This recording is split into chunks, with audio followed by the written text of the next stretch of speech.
पश्चिम बंगाल के मुख्यमंत्री ममता बनर्जी ने रविवार को कहा कि बांग्लादेश में बढ़ते हिंसा के मद्देनजर वह पड़ोसी देश में संकट में फंसे लोगों के लिए अपने राज्य के दरवाजे खुले रखेंगी और उन्हें शरण दी जाएगी। उन्होंने कोलकाता में तृणमूल कांग्रेस की शहीद दिवस रैली में कहा कि मुझे बांग्लादेश के मामलों पर नहीं बोलना चाहिए क्योंकि वह एक संप्रभु राष्ट्र है और इस मुद्दे पर जो भी कुछ कहा जाना चाहिए वह केंद्र का विषय है।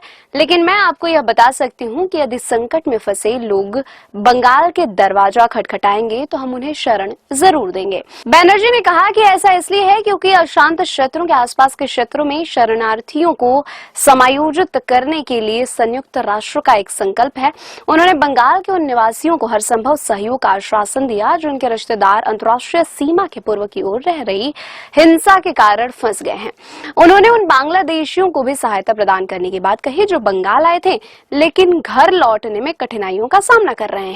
बनर्जी ने पश्चिम बंगाल के लोगों से बांग्लादेश की मौजूदा स्थिति से संबंधित मामलों पर उकसावे में न आने की भी अपील की। उन्होंने कहा कि हमें संयम बरतना चाहिए और इस मुद्दे पर किसी भी उकसावे में नहीं आना चाहिए। तृणमूल कांग्रेस के प्रमुख ने पड़ोसी देश में जारी हिंसा प्रभावित लोगों के साथ अपनी एकजुटता की भी व्यक्त की। उन्होंने कहा कि यह सच है कि हम सभी बांग्लादेश की मौजूदा स्थिति को लेकर चिंतित हैं, जिस पर नई दिल्ली करीबी नजर रखे हुए है।